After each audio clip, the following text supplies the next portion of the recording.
여러분은 소중한 사람에게 절대 들켜선 안 되는 거짓말이 있으신가요? 저는 아버지 차를 몰래 끌고 나간 적이 있는데 조금 긁고 돌아온 적이 있어요. 그땐 모르쇠로 일관해서 넘어갔죠. 말은 안 하시지만 왠지 아셨을 것 같네요.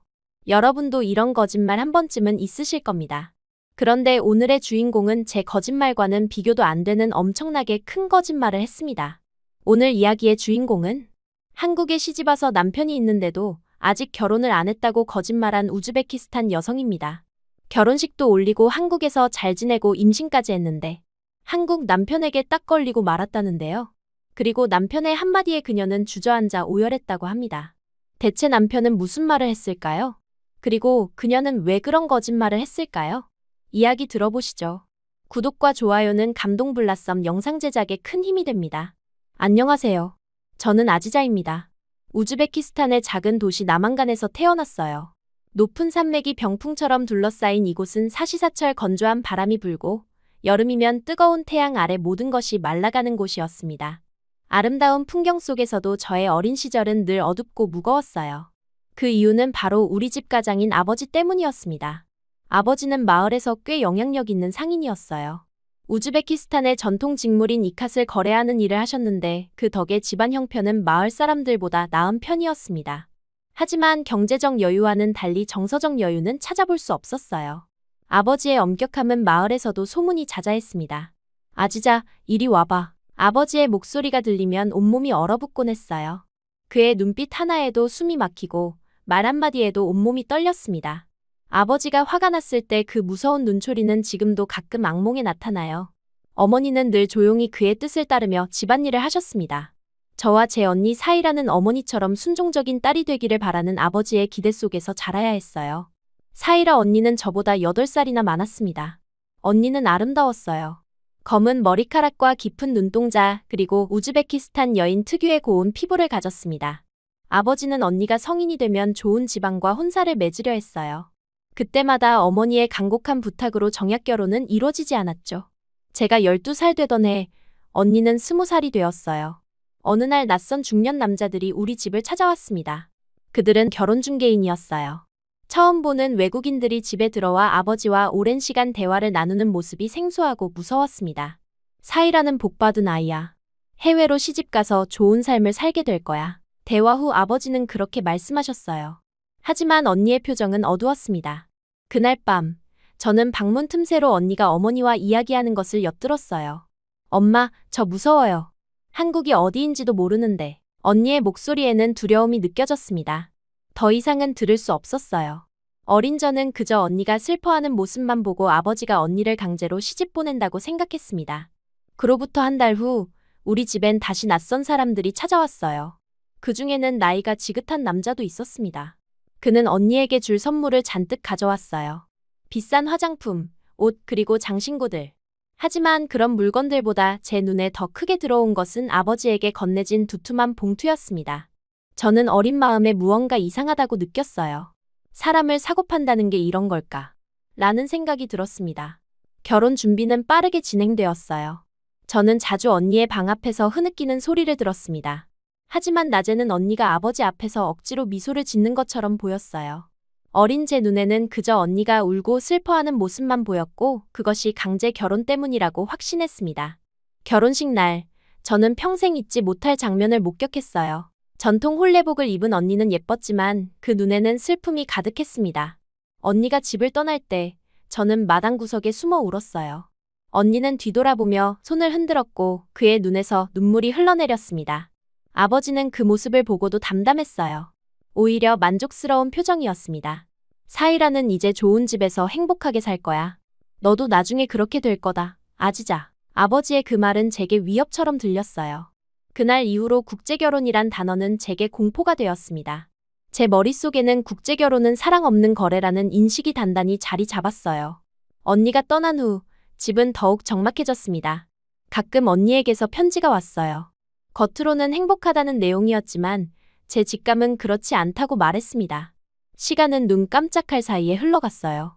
저는 18이 되었고 마을의 다른 여자아이들처럼 학교를 졸업하고 집안일을 돕기 시작했습니다. 어머니는 제게 자수와 요리를 가르쳤어요. 좋은 신부가 되려면 이런 것들을 잘해야 한다. 며 매일 반복해서 말씀하셨습니다. 그럴 때마다 저는 속으로 반항심이 일었어요. 나는 언니처럼 팔려가지 않을 거야. 19 생일을 맞이했을 때 아버지는 드디어 그 말을 꺼냈습니다. 아지자, 이제 너도 결혼할 나이가 되었다. 좋은 집안, 해외에서 잘 사는 남자를 만나야 한다. 식탁에서 들려온 그 말에 숟가락을 떨어뜨릴 뻔했어요. 심장이 빠르게 뛰었고 손이 떨렸습니다. 어머니는 조용히 고개를 숙이고 있었어요. 그날 밤 저는 결심했습니다. 도망쳐야 해. 이대로는 안 돼. 다음 날 저는 용기를 내어 아버지께 말씀드렸어요. 아버지, 저는 아직 결혼할 준비가 안 됐어요. 먼저 돈을 벌고 싶습니다. 아버지의 표정이 굳어졌어요. 하지만 뜻밖에도 그는 잠시 생각하더니 고개를 끄덕였습니다. 어디서 일할 생각이냐? 타슈켄트에 있는 이모 집에서 지내며 관광객들을 위한 통역 일을 하고 싶어요. 제 러시아어와 영어 실력이면 할 수 있을 것 같습니다. 사실 이것은 반쯤은 거짓말이었어요. 이모는 정말 타슈켄트에 살았지만 그녀를 찾아갈 생각은 없었습니다. 저는 혼자 독립하고 싶었어요. 아버지는 한참을 생각하더니 마지못해 허락했습니다.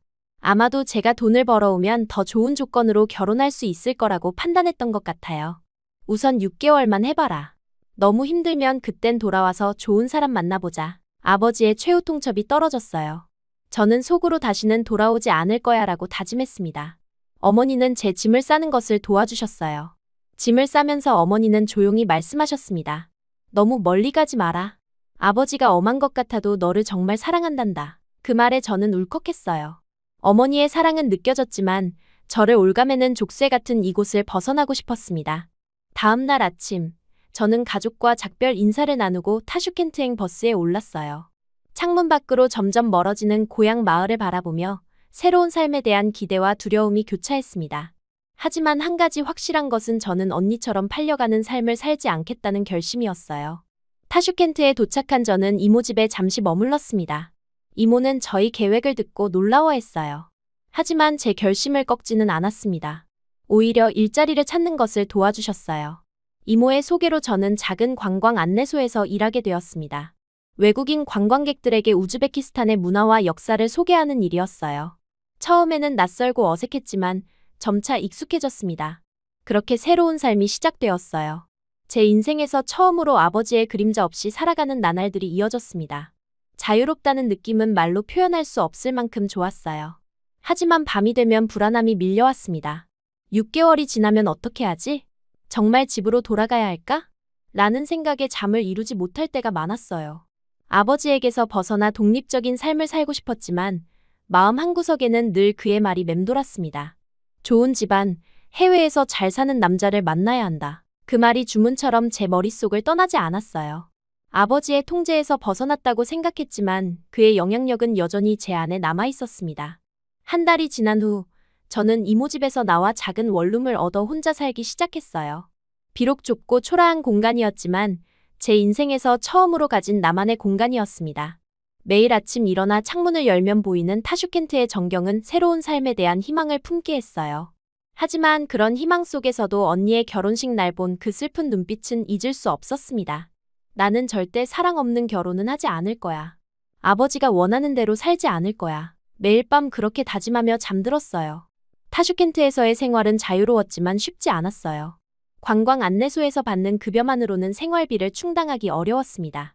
결국 저는 주말마다 레기스탄 광장 근처에서 관광객들을 상대로 호객행위를 하기 시작했어요. 전통 의상을 입고 기념품을 팔거나 때로는 현지 가이드 역할을 자처하며 부수입을 올렸습니다. 아버지에게서 벗어났다는 해방감도 잠시, 현실의 무게는 생각보다 훨씬 무거웠어요. 그날도 평소와 다름없이 관광객들 사이를 돌아다니며 일거리를 찾고 있었습니다. 한낮의 타슈켄트는 뜨거운 태양 아래 더위로 가득했어요. 그때 한 남자가 제게 다가왔습니다. 처음 본 그는 다른 관광객들과는 조금 달랐어요. 카메라를 여러 대 메고 있었고 뭔가 진지한 표정으로 주변을 살피고 있었습니다. 저기요, 혹시 영어 할 줄 아세요? 그가 건넨 첫 마디였어요. 영어로 물었지만 어딘가 어색한 발음이 느껴졌습니다. 저는 영어로 대답했고 그제서야 그의 표정이 밝아졌어요. 그는 자신을 한국에서 온 사진작가 성훈이라고 소개했습니다. 처음엔 평범한 관광객인 줄 알았는데 그의 부탁은 조금 특별했어요. 제가 패션 사진작가인데 현지 의상을 입은 모델이 필요해요. 혹시 제가 가져온 옷을 입고 사진 촬영을 해주실 수 있을까요? 물론 사례비를 드릴게요. 순간 의심이 들었습니다. 낯선 외국인의 이런 제안은 위험할 수도 있었어요. 하지만 그가 보여준 포트폴리오와 명함, 그리고 무엇보다 진정성 있는 태도가 저를 안심시켰습니다. 그리고 솔직히 말하자면 제안한 사례비가 제 일주일 월급보다 많았어요. 어떤 의상인가요? 제가 물었을 때 그는 가방에서 한국 사람들이 입을 법한 화려하고 또 수수한 옷을 꺼냈습니다. 옷 중에는 현대적으로 재해석한 한복이라고 알려준 옷이 있었는데 화려한 자수와 비단이 섞인 그 옷은 우리 우즈베키스탄 전통 의상과도 어딘가 닮아 있었어요. 그는 사업을 확장시킬 거 중요한 옷들이라고 했습니다. 결국 저는 그의 제안을 받아들였어요. 첫 촬영은 레기스탄 광장에서 이루어졌습니다. 한국에서 가져온 의상을 입고 고대 건축물 앞에 서니 마치 시간 여행을 하는 것 같았어요. 성우는 촬영 내내 프로페셔널했습니다. 그는 카메라 뒤에서 저를 존중하며 지시했고 단 한 번도 불편한 느낌을 주지 않았어요. 정말 카메라 앞에서 자연스러우시네요. 혹시 모델 경험이 있으신가요? 그의 질문에 저는 웃으며 고개를 저었습니다. 그러자 그는 진지하게 말했어요. 타고난 재능이 있으신 것 같아요. 그 말이 왠지 제 가슴을 따뜻하게 했습니다. 누군가가 저희 가능성을 알아봐주는 것은 처음이었어요. 촬영이 끝난 후 그는 약속대로 사례비를 건넸고 식사를 대접하겠다고 제안했습니다. 저는 망설였지만 하루 종일 함께 일한 사이니 괜찮을 거라고 생각했어요. 우리는 조용한 현지 식당에서 저녁을 먹었습니다. 식사 중에 성우는 자신의 이야기를 들려주었어요. 그는 서울의 평범한 가정에서 태어났고 디자인 전공했다고 했습니다. 졸업 후에는 패션 디자이너로 일했지만 자신만의 옷을 만들고 싶어 독립했다고 했어요. 그의 이야기는 솔직했고 야망과 겸손함이 공존했습니다. 당신은요? 왜 관광객 상대로 일하고 계신가요? 학생이신가요? 그의 질문에 저는 잠시 망설였어요. 그동안 외국인들에게는 제 진짜 이야기를 한 적이 없었습니다. 하지만 그날따라 왠지 모르게 말하고 싶었어요. 하지만 어릴 적에 부모님과 헤어졌다고만 말했습니다. 말을 돌려 제가 꿈꾸는 사랑, 가족에 대해서 말해줬죠. 성우는 놀라운 집중력으로 제 이야기를 들어주었어요. 중간에 질문도 하고 때로는 공감의 말을 건네기도 했습니다. 그가 제 이야기에 진심으로 관심을 가지고 있다는 느낌이 들었어요. 대화가 깊어질수록 저는 이 사람에게 편안함을 느꼈습니다. 그날 저녁 이후 성우는 2주간 더 타슈켄트에 머물며 다양한 장소에서 저와 함께 촬영을 이어갔어요. 사마르칸트, 부하라 같은 인근 도시로 원정 촬영을 가기도 했습니다. 함께 보내는 시간이 늘어날수록 우리는 서로를 바라보는 눈빛이 바뀌었습니다. 제 심장은 그가 카메라 뒤에서 저를 바라볼 때마다 빠르게 뛰었습니다. 그렇게 우린 다 타버려도 좋을 사랑을 시작했습니다. 성훈이 한국으로 떠나기 전날 밤, 우리는 타슈켄트의 작은 카페에서 마지막 저녁을 함께 했어요. 그는 조용히 제 손을 잡고 말했습니다. 아지자, 한국에 와보지 않겠어요? 내 작업실에서 정식 모델로 일할 수 있어요. 당신은 정말 재능이 있어요. 갑작스러운 제안에 저는 할 말을 잃었어요. 시간을 두고 생각해보세요. 언제든 내가 도울 수 있으니까. 결정되면 연락주세요. 그렇게 한여름밤의 꿈처럼 성우는 떠났고 저는 혼란스러운 감정 속에 남겨졌어요. 일주일 동안 저는 밤마다 고민했습니다. 한국으로 간다는 것은 완전히 새로운 세계로 뛰어드는 것이었어요. 두렵기도 했지만 이상하게도 설렘도 있었습니다. 무엇보다 성훈이라는 사람에 대한 믿음이 있었어요. 결국 저는 용기를 내어 그에게 연락했습니다. 그리고 이모와 성훈의 도움으로 한 달 후 저는 생애 처음으로 비행기를 타고 한국으로 향했어요. 아버지에게는 더 좋은 일자리를 찾아 다른 도시로 간다 고만 말했습니다.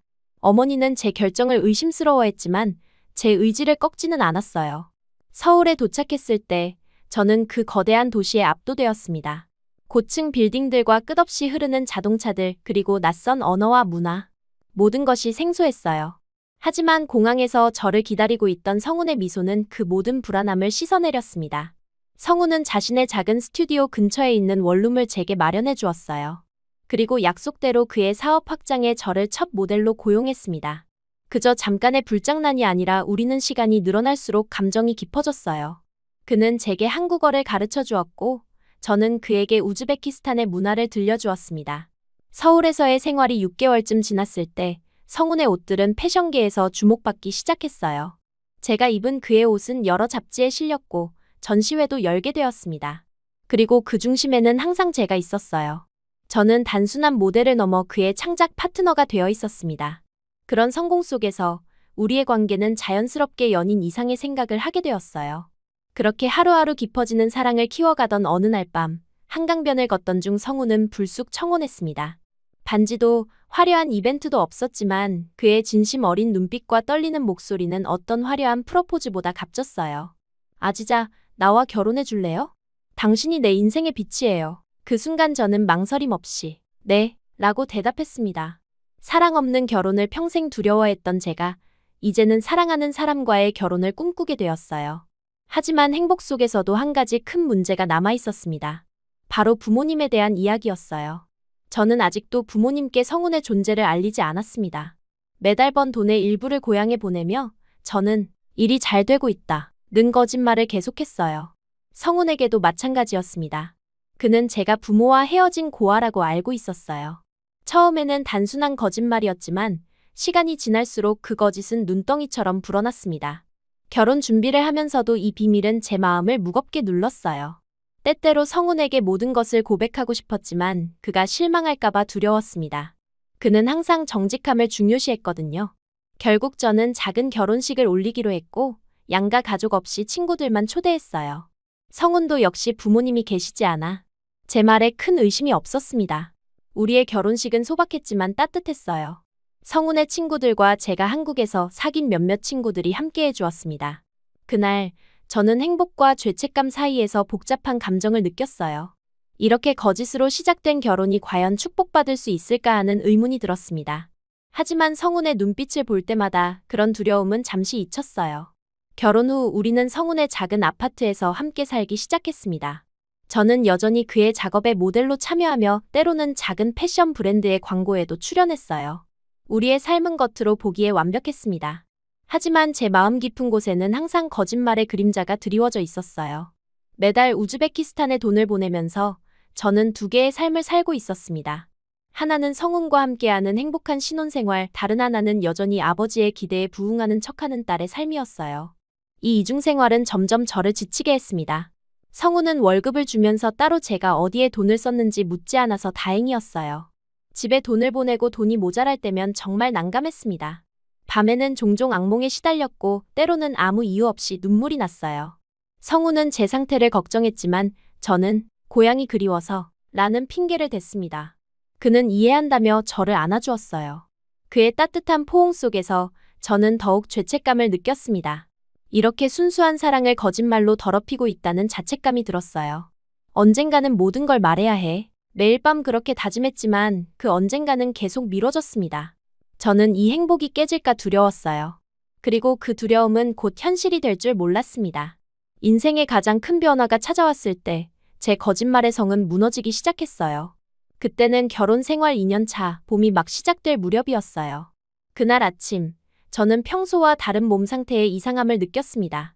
며칠째 계속되는 메스꺼움과 피로감이 심해져서 병원을 찾았어요. 의사는 미소를 지으며 축하한다는 말과 함께 임신 사실을 알려주었습니다. 그 순간 온몸에 전기가 흐르는 듯한 충격이 밀려왔어요. 병원을 나오며 저는 복잡한 감정에 휩싸였습니다. 한편으로는 새 생명을 품게 되었다는 기쁨이, 다른 한편으로는 이제 더 이상 거짓말을 이어갈 수 없다는 두려움이 교차했어요. 집으로 돌아가는 길, 저는 어떻게 성운에게 이 소식을 전할지, 그리고 더 중요한 것은 어떻게 부모님께 알려야 할지 고민했습니다. 그날 저녁, 성운이 귀가했을 때 저는 조용히 그를 맞이했어요. 평소와 달리 침묵하는 저를 보고 그는 금방 이상함을 눈치챘습니다. 그의 따뜻한 손이 제 어깨를 감쌌을 때 저는 더 이상 참을 수 없었어요. 성운, 우리 아이가 생겼어요. 제 말에 성운의 얼굴이 환하게 빛났습니다. 그는 기쁨의 찬 목소리로 외치며 저를 안아올렸어요. 그의 순수한 행복에 저도 잠시 걱정을 잊고 함께 기뻐했습니다. 성운은 바로 그날부터 아이를 위한 계획을 세우기 시작했어요. 방을 어떻게 꾸밀지, 어떤 이름을 지을지, 심지어 아이의 미래까지 이야기하며 들떠 있었습니다. 하지만 그날 밤, 잠자리에 들기 전 성운이 갑자기 던진 한마디가 저를 얼어붙게 했어요. 이제는 부모님께 말씀드릴 때가 된 것 같아요. 아이의 할아버지, 할머니가 될 분들께 알려야죠. 그 말에 저는 숨이 막혔습니다. 성운의 말은 분명 제 거짓말을 알고 있다는 뜻이었습니다. 심장이 빠르게 뛰기 시작했어요. 어떻게 알게 된 걸까? 언제부터 알고 있었을까? 온갖 생각이 머릿속을 맴돌았습니다. 무슨 말씀이세요? 제가 겨우 입을 열자 성우는 진지한 표정으로 저를 바라봤어요. 그리고 충격적인 말을 이어갔습니다. 같이 가죠. 우즈벡으로. 언제까지 숨길 순 없잖아요. 그 순간 저는 모든 것이 끝났다고 느꼈어요.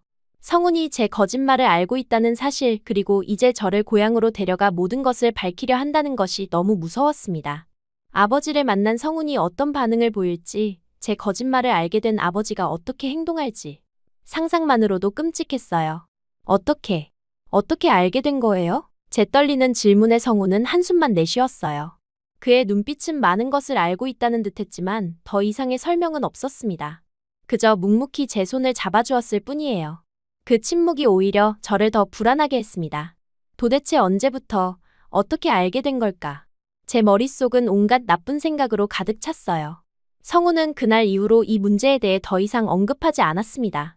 마치 우즈베키스탄에 도착해서야 모든 것이 밝혀질 거라는 듯이 그는 묵묵히 여행 준비를 했어요.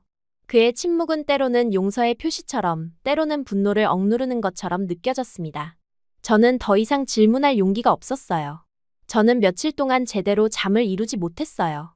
성우는 최대한 빠르게 우즈베키스탄 방문을 계획했고 이미 비행기표까지 예약해둔 상태였습니다.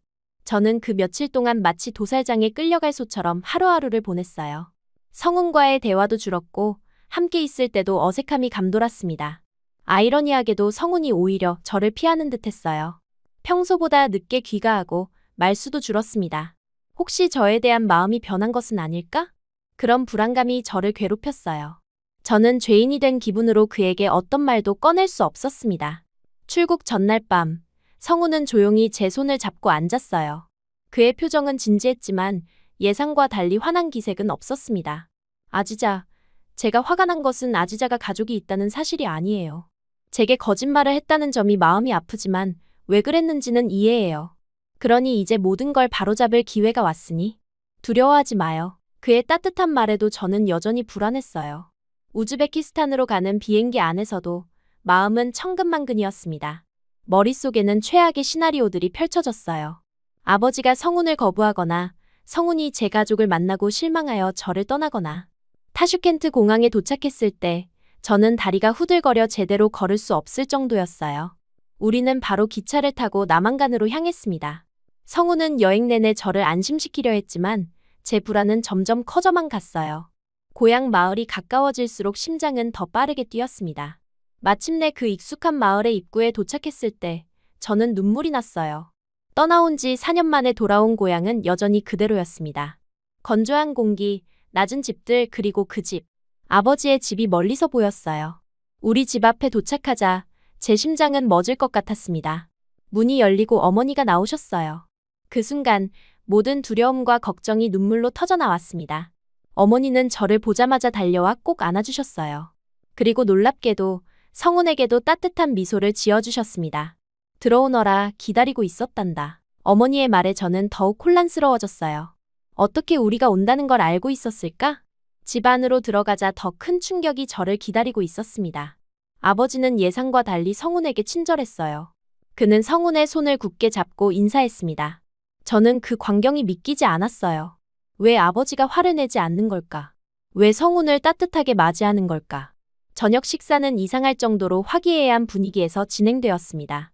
성훈은 서툰 러시아어 몇 마디로 아버지와 대화를 나누려 했고 때로는 제가 통역을 해야 했어요. 저는 꿈을 꾸는 것 같았어요. 이 모든 상황이 너무 비현실적이었습니다. 저는 공포와 죄책감으로 가득 차 있었는데 가족들은 마치 아무 일도 없었던 것처럼 우리를 환영하고 있었어요. 식사가 끝난 후 아버지는 저와 성훈을 서재로 불렀습니다. 저는 이제야 진짜 폭풍이 올 것이라고 생각했어요. 서재에 들어서자 아버지는 의자에 앉으라고 손짓했습니다. 그리고 그는 오랜 침묵 끝에 입을 열었어요. 아지자, 내가 왜 거짓말을 했는지 이해한다. 그건 모두 내 탓이야. 아버지의 말에 저는 놀라움을 감출 수 없었습니다. 평생 엄격하고 무서웠던 아버지가 처음으로 자신의 잘못을 인정하고 있었어요. 그는 이어서 제가 평생 오해했던 진실을 하나씩 밝혀주었습니다. 언니 사이라의 결혼은 강제 결혼이 아니었어요. 언니는 유학 중 만난 한국 남자와 사랑에 빠졌고 그 남자가 우리 집에 청혼하러 왔던 겁니다. 언니가 울었던 것은 기쁨의 눈물이었고, 아버지가 받은 돈은 선물이 아닌 혼수를 준비하기 위한 도움이었어요. 또한 아버지가 저에게 국제결혼을 권했던 이유도 단순히 돈 때문이 아니었습니다. 주변 친구들의 딸들이 해외에서 더 나은 삶을 살고 있는 것을 보고 저에게도 그런 기회를 주고 싶었던 거였어요. 언니가 한국에서 행복하게 살고 있다는 소식을 듣고 저도 그런 삶을 살길 바랐던 겁니다. 내가 도망쳤을 때 처음에는 화가 났지만 곧 내 마음을 이해하게 됐다.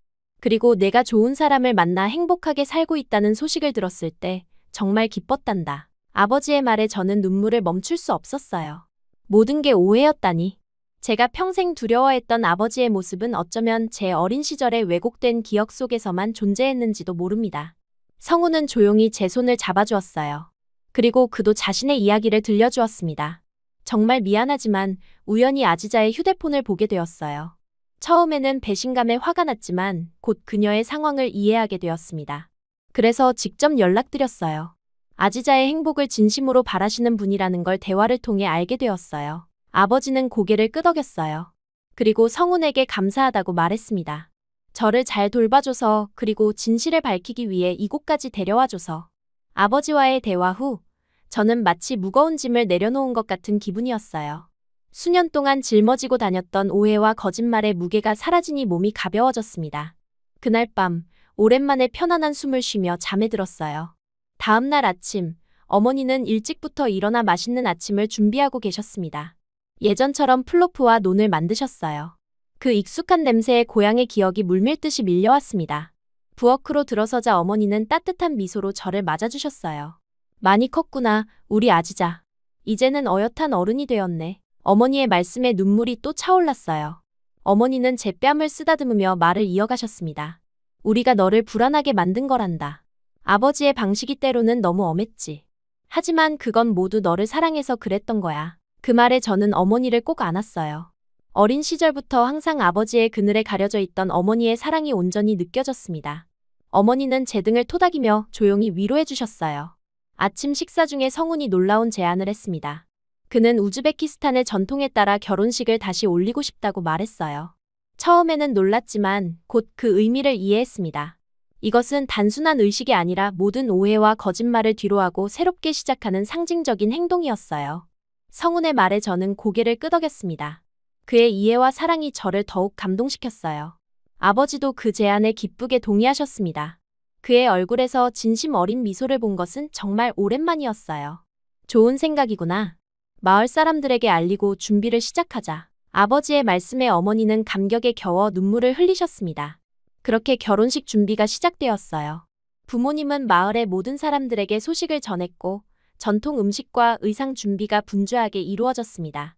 그날 오후 아버지가 중요한 사실을 알려주셨어요. 그는 아침에 결혼이 정해지자마자 언니 사이라에게 연락해 결혼식에 참석해달라고 부탁했다고 했습니다. 그 말에 저는 가슴이 두근거렸어요. 거의 12년 만에 언니를 다시 만난다고 생각하니 설렘과 두려움이 교차했습니다. 사이라도 너를 보고 싶어 했단다. 그 아이도 늘 내 걱정을 했어. 아버지의 말씀에 저는 고개를 숙였어요. 제가 얼마나 언니를 오해했는지 다시 한번 깨달았습니다. 결혼식 전날 마침내 언니 사이라가 남편과 두 아이를 데리고 도착했어요. 작은 공항에서 언니를 처음 봤을 때 저는 그 자리에서 눈물을 참을 수 없었습니다.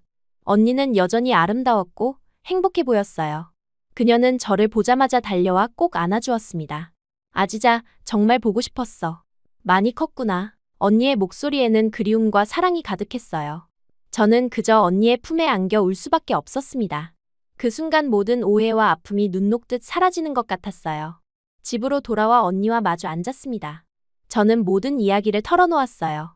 어떻게 언니의 결혼을 오해했는지, 아버지를 두려워했는지, 그리고 성훈을 만나 거짓말을 이어갔는지. 언니는 제 이야기를 듣고 때로는 웃고 때로는 눈물 지었습니다. 집안에 너만 두고 떠나 미안했어. 항상 걱정했단다. 언니의 말에 저는 고개를 저었어요. 아니야, 언니. 내가 오해했던 거야.